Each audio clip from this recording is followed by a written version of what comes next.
Good morning. I'm Alan Wanker. My pronouns are he, him, and I am a member of our board of directors. Welcome to White Bear Unitarian Universalist Church. We are a community of youth, adults, and children of many diverse theologies held together by covenant, not creed. May you know deep welcome and belonging in this place.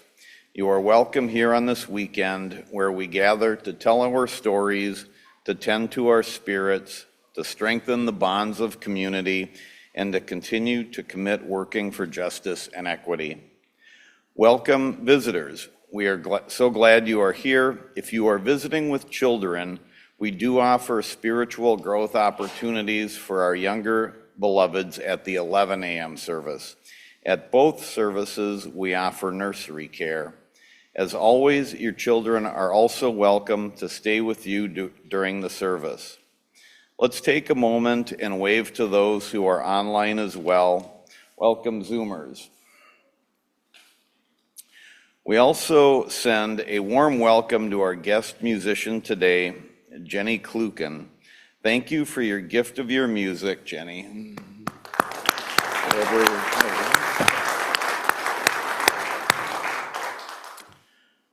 Welcome to our church. Together we grow our souls and serve the world in love.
I'm Reverend Jessica, and my pronouns are she, her, and I'm the lead minister of this congregation. Our call to worship this morning is a little different, still the same, but different. So in your order of service, you will see you are singing the original words, and I am doing a response. So it's a responsive reading this morning. Your words are italicized, so you can go ahead and begin. Come in. Come into this house of worship.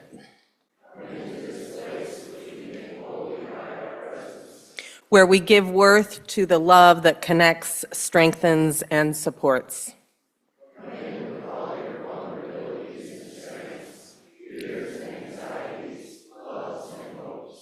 Come in with the wholeness of who you are.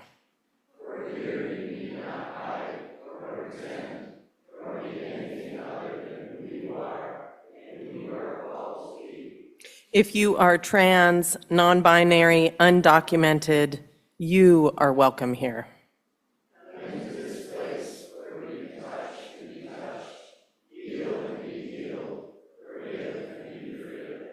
Here we build the world we dream about, one conversation, one kindness at a time.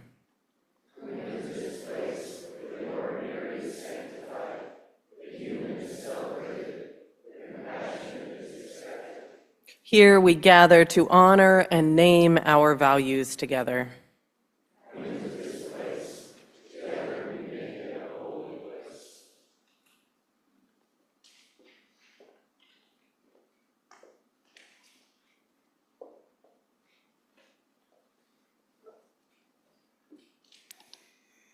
I'm Reverend Jack, Associate Minister here, and my pronouns are he, him. This past summer, I took 1 month of sabbatical leave and I walked the Superior Hiking Trail. I really viewed this journey as a pilgrimage. Not a pilgrimage necessarily with one specific destination, but then again, some pilgrimages aren't only about the destination. Arguably, even those with a destination are about more than just the destination. The journey is the pilgrimage. My journey took me through forest and hills. I won't call them mountains because anyone who lives outside of Minnesota wouldn't consider them mountains. But I grew up here, and the Lutsen Mountains are the highest in our state. And when you're in the middle of hiking up and down them, it doesn't feel good to have someone minimize their elevation or compare them to other mountains, but that's another story altogether. During this time, I purposefully read a few books by Native authors. I explored my relationship to this land that I have called home for so long without as much complication as maybe I should have. And in that exploration, I learned a lot about my relationship to the trees, the rocks, the water. I thought about my relationship with geology and the slow time of our Earth's development. I occasionally bumped into the news of the world, whether through friends who joined me or an occasional podcast. And it was during that time that I heard about some pretty substantial shakeups to the presidential races. As you can imagine, I went through a lot of emotions, tapping into that chaotic and manic feeling of the horse race. And then one day, while sitting on a high bluff looking over the tops of trees that were more than 100 years old, I had a strange realization. These trees have survived more than 20 presidents. These trees aren't expending their energy wondering about who should be the vice president. These stones aren't affected by the news of presidential politics. They are carved by water. In that moment, I knew the trees and the rocks had wisdom for me. I light this chalice this morning for the wisdom of the natural world and all of its components that have been here longer than us and that will outlive us.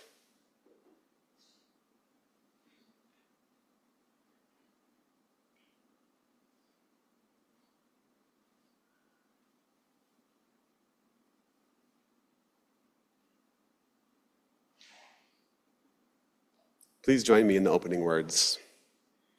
Love is the spirit of this church, and service is its law.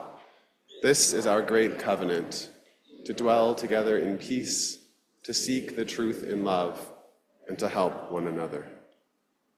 Please rise in body or spirit for our opening hymn, number 95 in the gray hymnal, There is More Love Somewhere.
Oftentimes, the stories that we share here on Sunday mornings take us to different worlds and different times. Sometimes it's important to share the stories about us, how we are when we are together, and the community we hope to be and to build. One of the reasons we might share a story is to open a window into our lives, to illustrate to others what is important to us, how we live our lives, and who we share our lives with. These are really important stories. The story I want to share with you all this morning is about this community and a ritual that we often practice together in our circles for children and youth. A ritual that we have practiced for several years now. I've shared about it before in this space, but this morning we thought it would be fun to invite you all to be part of the story as well. This ritual is one of simply holding space for ourselves and for one another. It's a time when we get to notice and name what and who we are holding in our hearts. It's important that we do this here because our lives can get really, really busy. And sometimes we forget to hold high the people and things in our lives that matter most to us.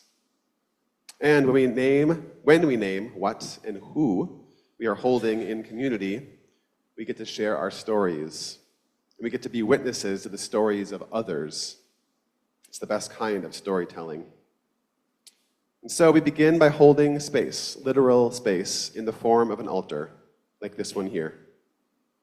In our classrooms, for our youth and children, this is just a small table with a chalice, sometimes with a nice cloth, a basket of stones, sometimes with some paper to write on.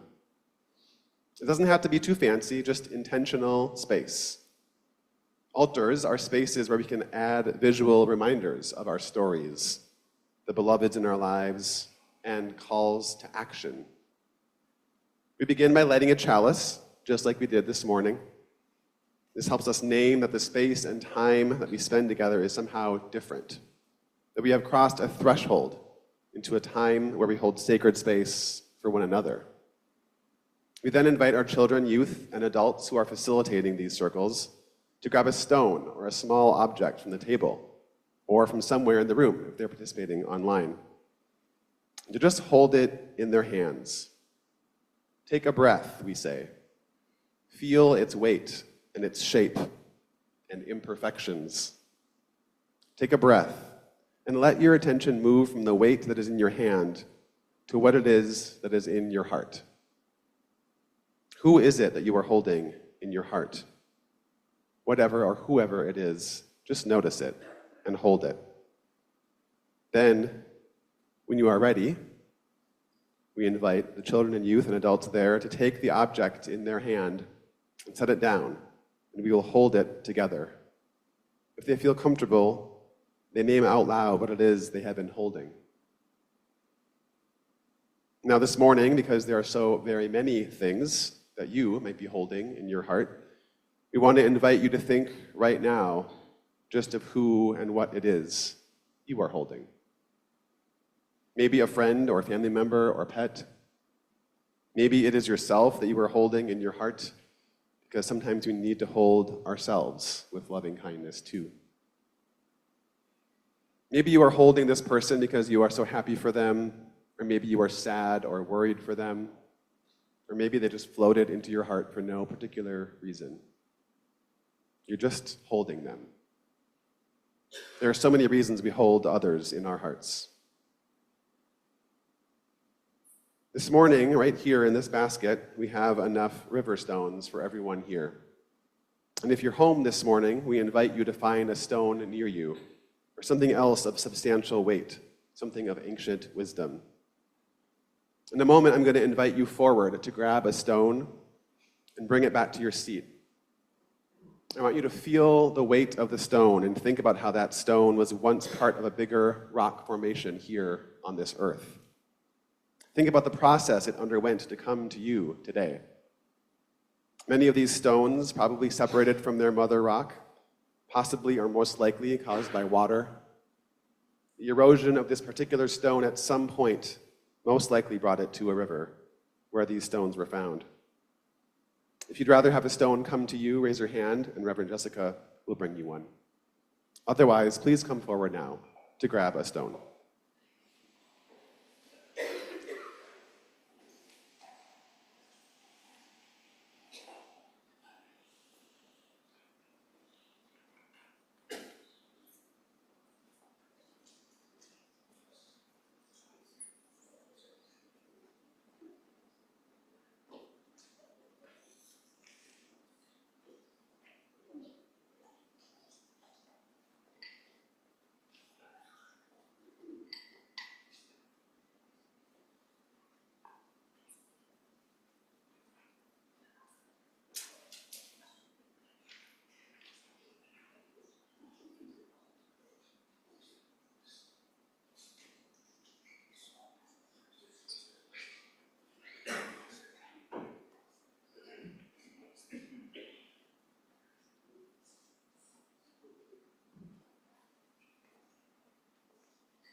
We hold these stones as a reminder of slow time, a reminder that the moral arc of the universe bends toward justice, and a reminder that sometimes we need to help make that bend happen.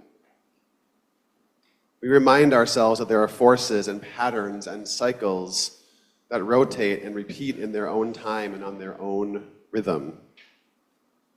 These cycles outlast presidential cycles and even the cycles of our own lives. We are part of a great interconnected web, and we are not the center. May these stones remind us that we are not the center. May they remind us that we are part of it all. May they remind us that we can't make a difference alone. May they remind us that there are many things that happen without us and without our input. And yet, mountains can be moved, one stone at a time.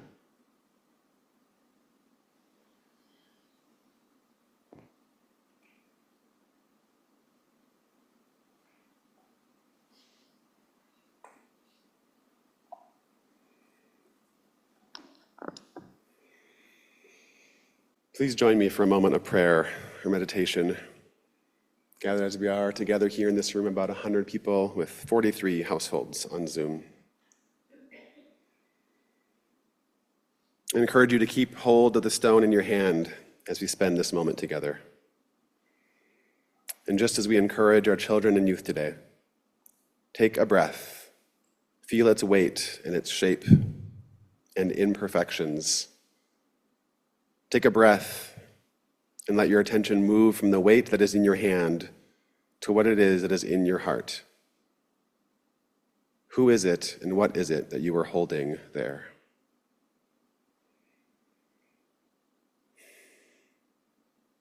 This morning we have so many people that we're holding in our hearts. So first, let's start with ourselves. Whatever it is that we need, let's name that to ourselves to find that.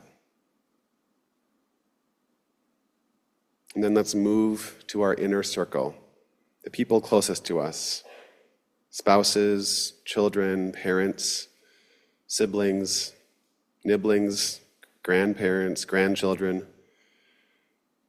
We hold them all ever so tenderly as the world around all of us turns sometimes and churns in unjust ways. And we broaden the circle a little more to our cities, our towns, our local communities. We pray for our local politicians and community leaders to lead in a way that holds the people on the margins closest. We pray for policies that protect those among us who are most vulnerable and oppressed. And we pray for an end to the oppression. We pray this morning for changed hearts, softening ideologies, and the ability to build bridges between people who think so differently and get their news from different sources. We broaden our circle a little more to include our whole nation, our territories, our neighbors, and the whole global community. This morning we begin letting go the ideology of domination and winning. We name this ideology as a false one and a bad theology, and we move toward a theology of inclusion, cooperation, and mutual support. This morning we hold in light and in love all of those in our community who are lonely and isolated, sick or injured, those who are suffering with mental health issues, depression, addiction, abuse.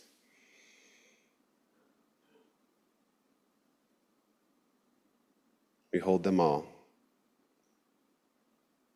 And this morning we also hold Char's brother Dave starting his pacemaker journey.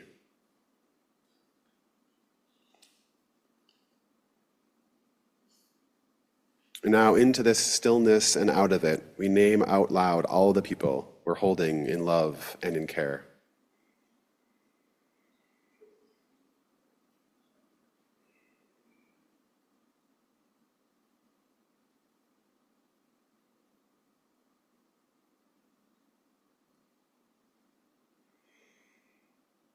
Knowing that together we are more able to hold this than we can alone. May it be so, and amen. Please remain seated for hymn number 1023 in the teal hymnal, Building Bridges. Building Bridges is a round in 4 parts, so we'll be splitting up into 4 groups to sing this together. Around here will be group 1, here will be group 2, 3, and 4. We'll sing the whole thing 3 times. First time together, and then in our 4 groups, and I will conduct you in. Building bridges between our divisions, I reach out to you, will you reach out to me? With all of our voices and all of our visions, friends, we could make such sweet harmony. Building bridges between our divisions, building bridges between our divisions, building bridges between our divisions, building bridges between our divisions. I reach out to you, will you reach out to me? With all of our voices and all of our visions, friends, we could make a sweet harmony. Building bridges between our divisions, I reach out to you, will you reach out to me? With all of our voices and all of our visions, friends, we could make such sweet harmony.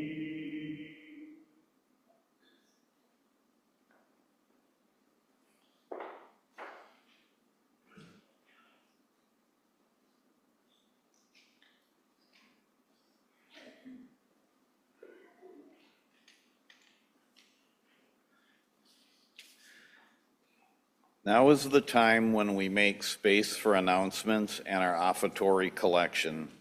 If you are visiting today and want to learn more about our church, you are invited to meet a member of our belonging and community team by the fabric wall. For a 12-minute intro and tour after the service, all are welcome. Next week, please join Pastor Anthony Galloway and Reverend Jessica for our Sunday service. Pastor Anthony will be leading our Raising Racial Consciousness workshops this year. There will be more information and signups about these workshops next Sunday as well. What? Pause. Aha. Yes, so this part and this part, and then you can skip to that part. So these 2. Oh, do you have a flow chart? Oh, this is easy. I now invite a member of our endowment committee up for an update on their campaign.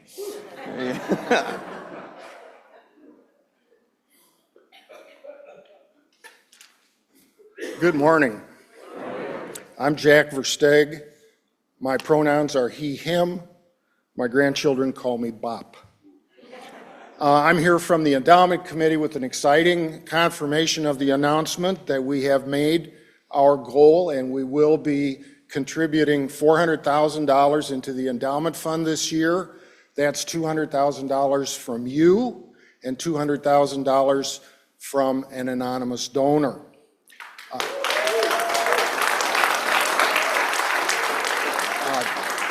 I've been on the endowment committee for several years now, and I imagine the experience was a little like what I imagine surfing is like. You're out there bobbing around, and the swells come and they go, and basically not a lot happens until there's a big wave. And that's when you get to go somewhere.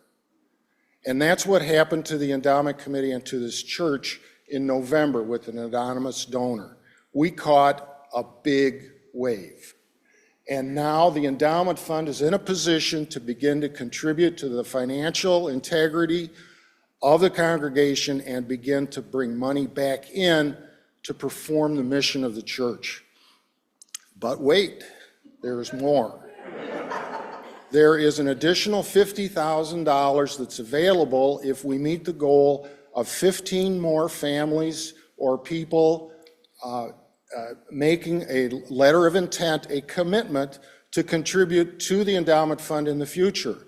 This is typically in the form of a will, but it doesn't need to be a will. It can be a 401k, it can be an IRA, it can be a trust, or any written agreement that promises that upon the occurrence of a future event, that, that you will be contributing money to the endowment fund. That's where the letter of intent comes in, and we can help you with that. We'll be in the hall between services. Somebody from the endowment committee can help you with any questions or technicalities. So that's an additional $50,000, and let's catch that wave because surf's up. So we'll see you at the table between services, and thank you very much.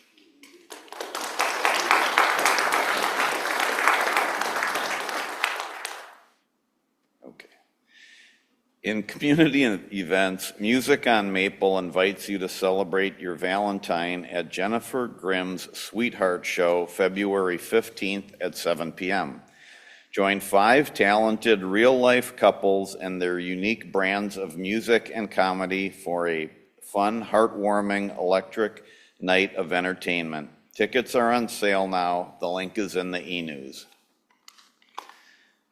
Now is the time when we collect for our offertory plate. The money given today will support the mission of this congregation to grow our souls and serve the world in love. There are a couple of ways you can give today. You can use the text to give feature. The number is on your screen. You can give on the website, or you can place cash or a check in the offertory basket. Thank you for your generosity and your faith in this life we live together. The offering will now be gratefully collected.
Our first reading this morning is Long Haul People by Rudy Nemser.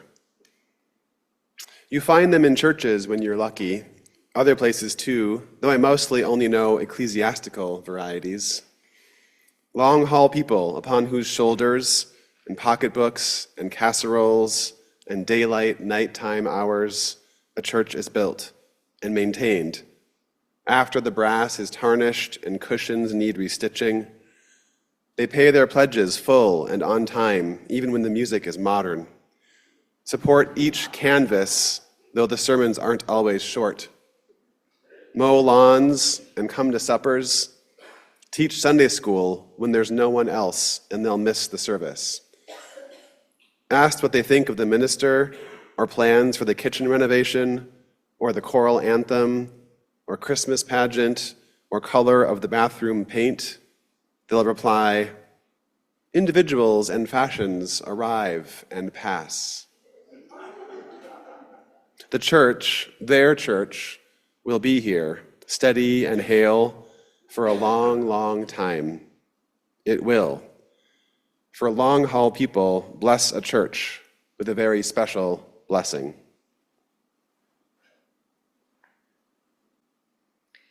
Our second reading this morning is The Butterfly Effect by Reverend Julian Jamaica Soto.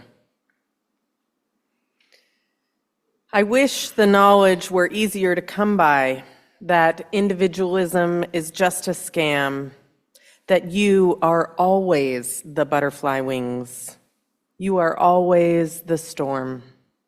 Edward Lorenz, a weather scientist from MIT, is sometimes misquoted on this as the premise that the flap of a butterfly wing can cause a hurricane in a different part of the world. Shorthand that isn't all that close to a representation of the math-turned-weather scientist's work. He proposed that, should we make even a tiny alteration to nature, we will never know what would have happened if we had not disturbed it, since subsequent changes are too complex and entangled to restore a previous state. Which is to say that you have an immeasurable effect on the system. It will change, and you will shape its DNA.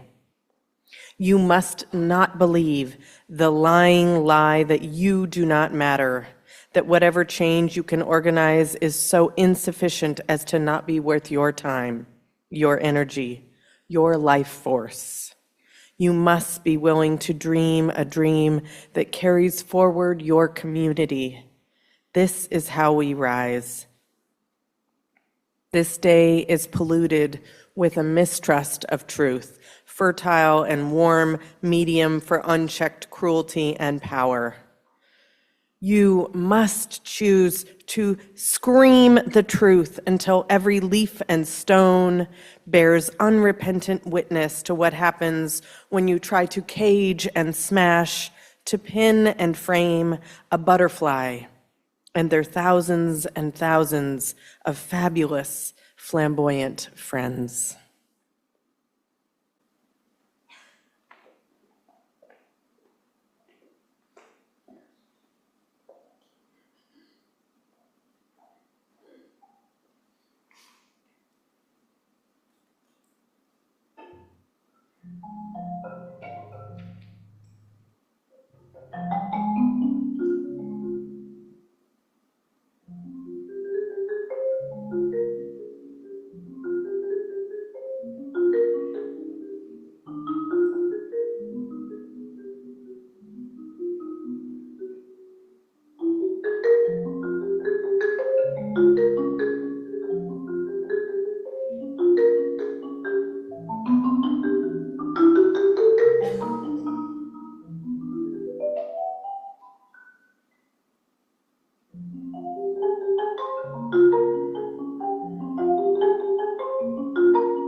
Thank you, Jenny. So beautiful.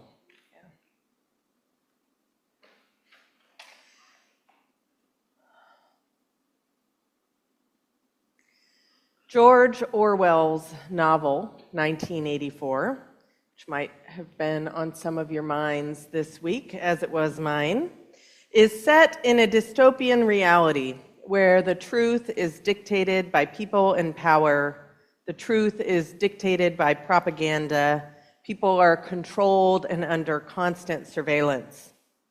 Much of the world is in a state of perpetual war, and the illusion of safety is given by tight control over people's actions and choices in life.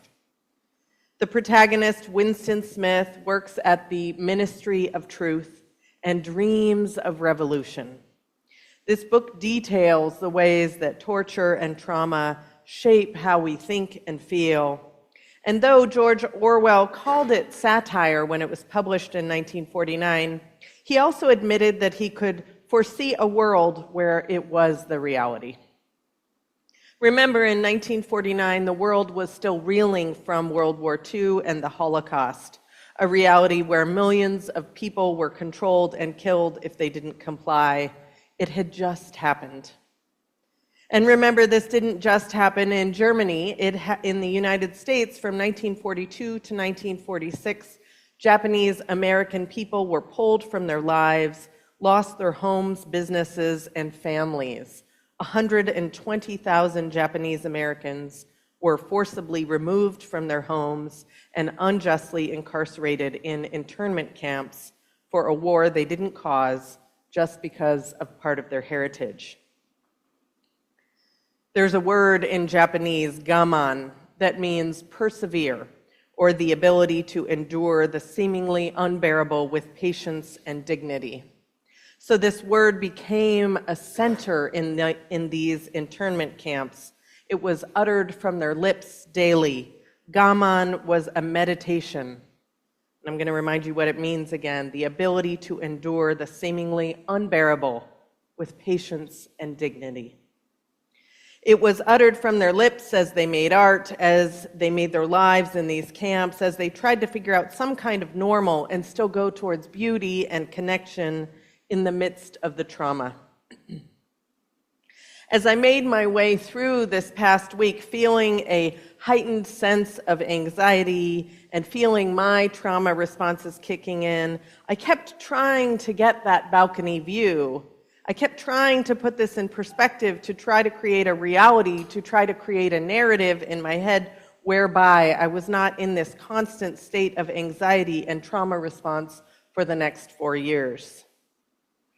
I thought of all these people who had lived through horrible things and survived. This narrative of resilience was weaving among the stories that I sifted through, and I thought about my part in things, my responsibility. Maybe you, like me, have needed to take some action this week. Maybe you, like me, have felt powerless and have wondered, what is that low-hanging fruit that you could go towards to make you feel like you're doing something? And part of this is gathering our resources and being intentional about where our time, money, and energy goes towards. Maybe you are figuring out how much news you can take, figuring out what it does to your soul if you take on too much or not enough, figuring out where to focus your attention. Author and commentator Chris Hayes recently wrote an op-ed in the New York Times about our attention capitalism, about the ways that capitalism pulls at our attention and doesn't allow us to be bored. Attention capitalism tells us we will get a dopamine rush from scrolling, from buying on websites, from immersing ourselves in videos of kittens, and then an ad for a pair of pants come up that promises to make you look like a whole new person. And with one click, they're at your door, those pants, in no time. Chris Hayes says our attention is a wildly valuable resource, and some of the world's most powerful corporations extract it at a scale in increasingly sophisticated ways, leaving us feeling like bystanders to our minds. You might say we built a machine for producing boredom and then entertainment to fill it in an endlessly accelerating and desperate cycle. He continues, boredom lurks around every corner in our lives. I've come to view it, specifically its avoidance, as the silent engine of modern life.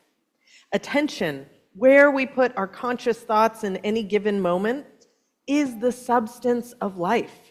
We are painfully aware of the constant claims on our attention, the buzz and zap of the phone and push notifications and texts and little red circles that alert us that there's more to pay attention to that we haven't even gotten to yet. You might be getting those right now. And so this is our last sermon on the theme of story for this month. And today you're invited to notice those stories that you go towards, to notice what you're choosing. What are the narratives that you are choosing to accompany your days? If you go to the coffee shop and you're standing in line, what do you choose to do with that unscheduled time? What apps on your phone are feeding or draining you? I've long hated and appreciated how capitalism means that I can desire something in the morning and have it delivered to my doorstep that afternoon. And as I approached January, knowing what was coming, I decided to cancel my subscription to Amazon Prime. I decided to try to not order from them for the month of January. I didn't want to make it a whole year promise. Start with a month. I watched a documentary called Buy Now about the ways that marketing overall feeds into our dopamine and feeds into our impulse to not cultivate boredom. Capitalism tells us that if we just had more stuff, everything would be okay. For now, I'm not leaving Facebook, even though all of the ads are a constant source of irritation, but my connection to colleagues and to friends all over the world is what keeps me there. We're all writing our story as it happens, and there is no one right way to do this. We are in the midst of what feels like a dystopian reality, and we get to decide how and where we spend our energy, we spend our resources, we spend our money. This is creating the story of how we move through this. We get to decide if the narratives that are being told around us feel true, genuine, if they resonate, or if we need to go towards other stories. So in my downtime and late night insomnia, I often scroll Facebook. And so a couple of things stood out to me this week. The first one being a picture of the United States that Aaron's going to show us on our screens. So you can see here, someone has drawn a line around the western border states up to Canada, down, we got included, Minnesota, sorry Wisconsin people, and then around and through some of the eastern states as well, and said, we'll all just join Canada. So I saw that in the middle of the night, and I laughed and thought, phew, at least my state was included. And the following day, a colleague of mine posted a picture of an exercise she did in worship last Sunday, where she put up a map of the United States, and she had people put dots where there were people that they loved or places that they loved. And this congregation is located in the South. That's why there's a lot of dots in the South. But thinking about if we did this here, where would your dots be? You can just name out. Texas, Minnesota, Louisiana, Utah, California, North Dakota, Chicago, Seattle, Iowa, Portland, Oklahoma, Alabama, Florida, New Mexico, Rhode Island. So we can't cut ourselves off, right? We're all in this together.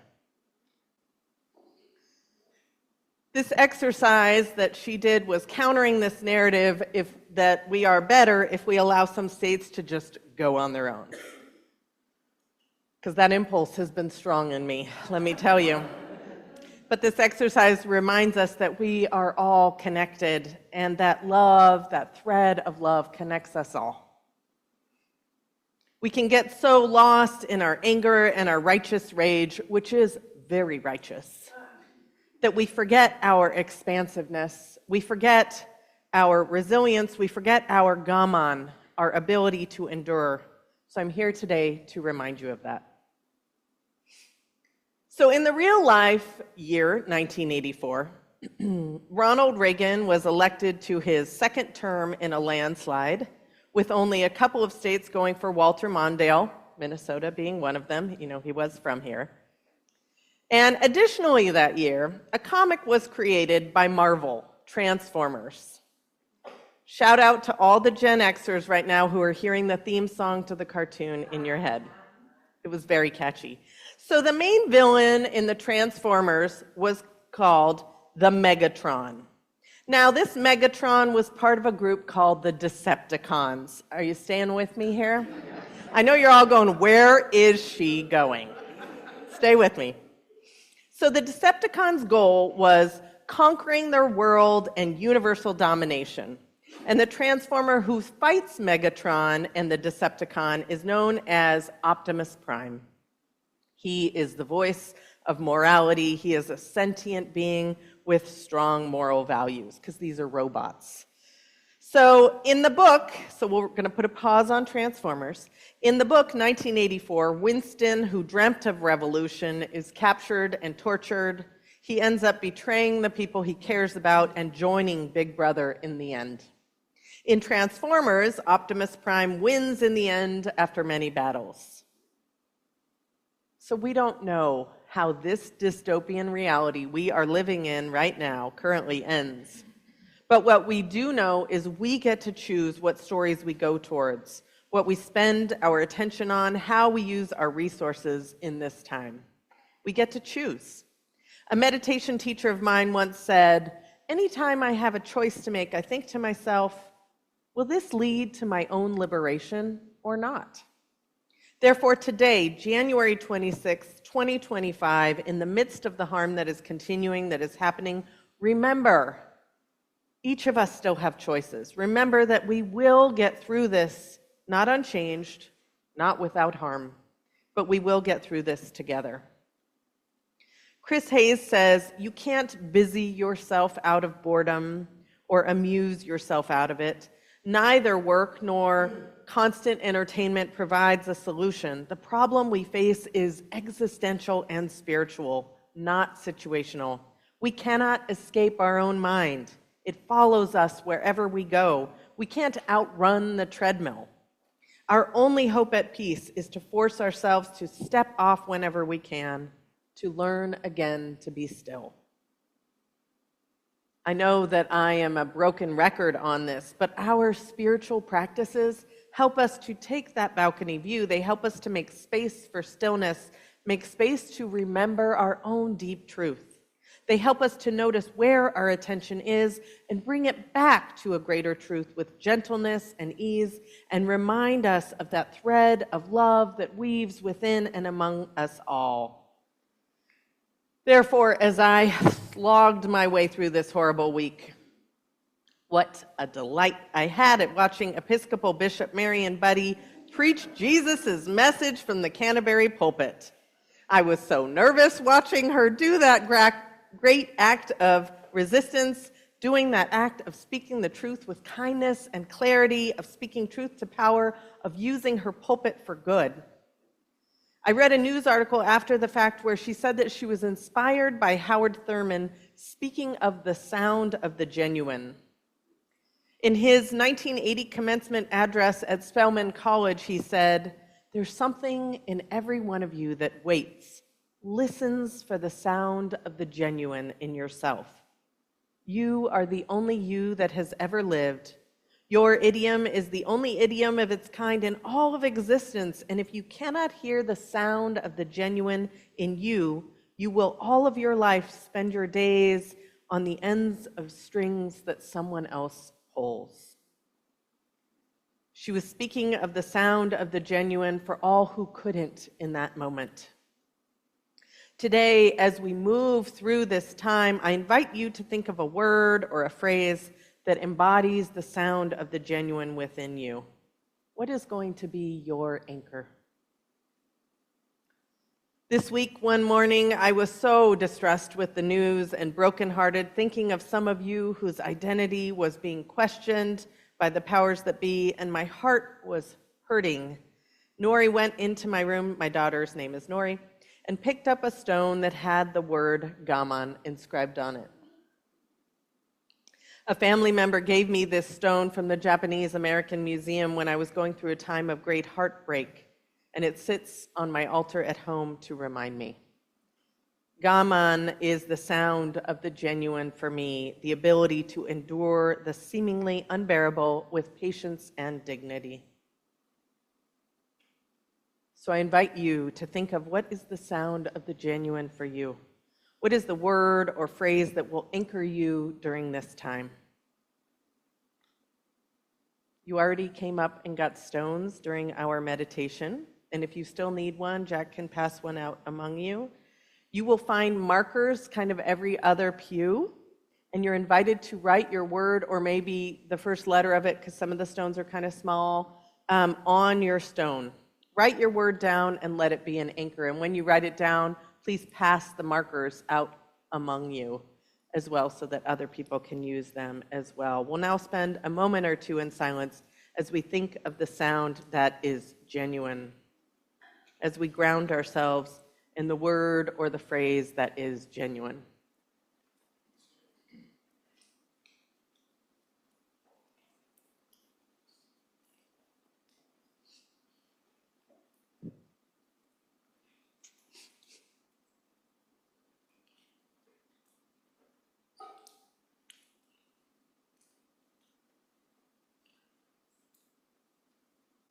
So take a moment and write down your word, or maybe the initials of your phrase, and pass the markers along.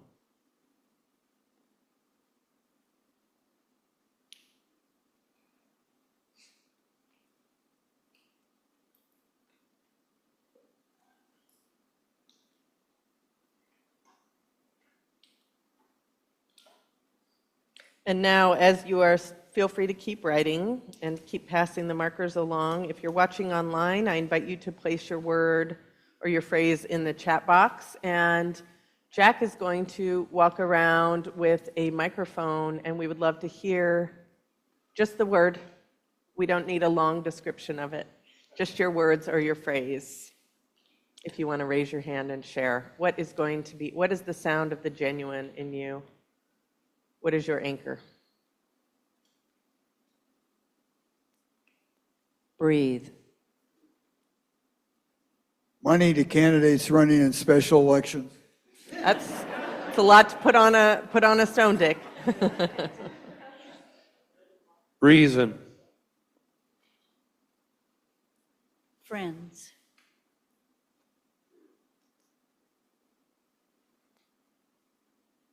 May the love of truth guide us.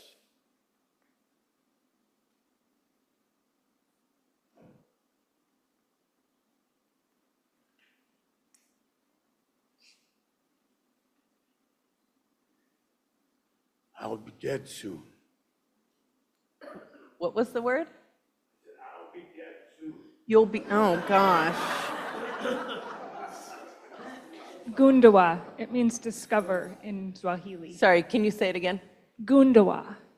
It means what in Swahili? Discover. Discover. Thank you.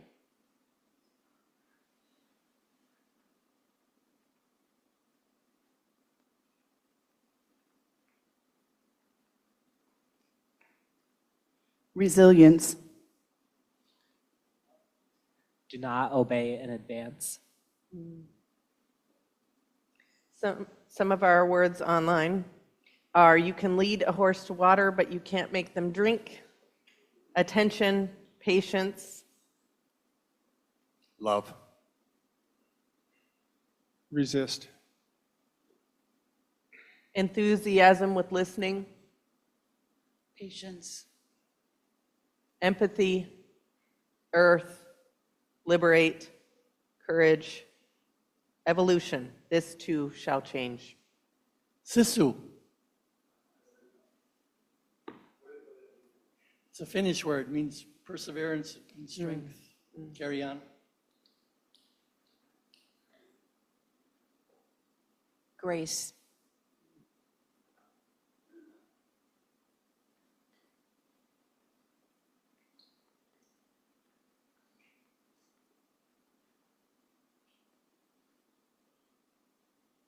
Alpha.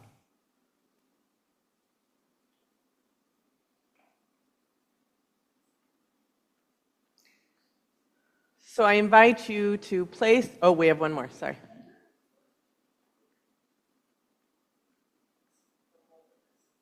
Truth. Truth. So I invite you to place your stones somewhere where you will remember them, remember that they will ground you. Say these words as you walk by these stones in the morning and at night. These are the sound of the genuine. These are the reminders of what's true. And when you forget what's true, when you get lost in dystopian realities of Big Brother and the Ministry of Truth and the Decepticons, may you see these stones and remember there is another truth. Remember that strong core of resilience. Remember that we will make it through this, not unscathed, not unchanged, but we will make it through this together. But we need all of you and all of the truth that each of you carry, all of the sounds of the genuine that each of you carry. Our shared values and the love that connects us will help us to move through this together. We need you. You all are beloved to me, to this community, to this congregation. May you remember this in the days and weeks ahead. Gonna keep on moving forward. Keep on moving forward. Keep on moving forward. Never turning back. Never turning back. Keep on singing loudly. Keep on singing loudly. Keep on singing loudly. Never turning back. Never turning back. Keep on loving boldly. Keep on loving boldly. Keep on loving boldly. Never turning back. Never turning back.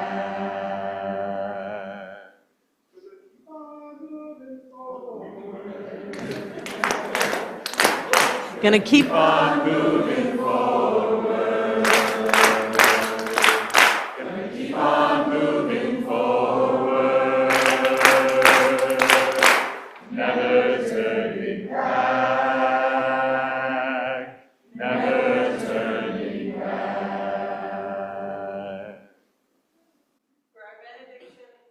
Am I on? For our benediction today, I invite you to join hands with your neighbors. If you'd prefer not, it is cold season. You can place your hand on your chest. Your choice, what you would like to do. Give your neighbor a squeeze. Pass the squeeze along.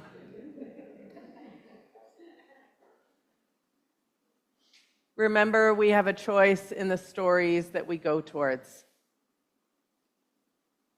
Remember, we have a choice in where our attention goes, where we spend our resources.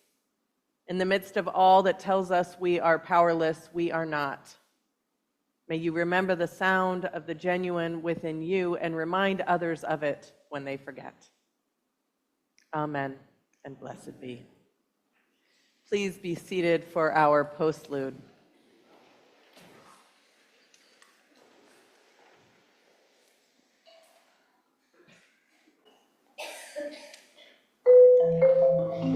Mahtomedi.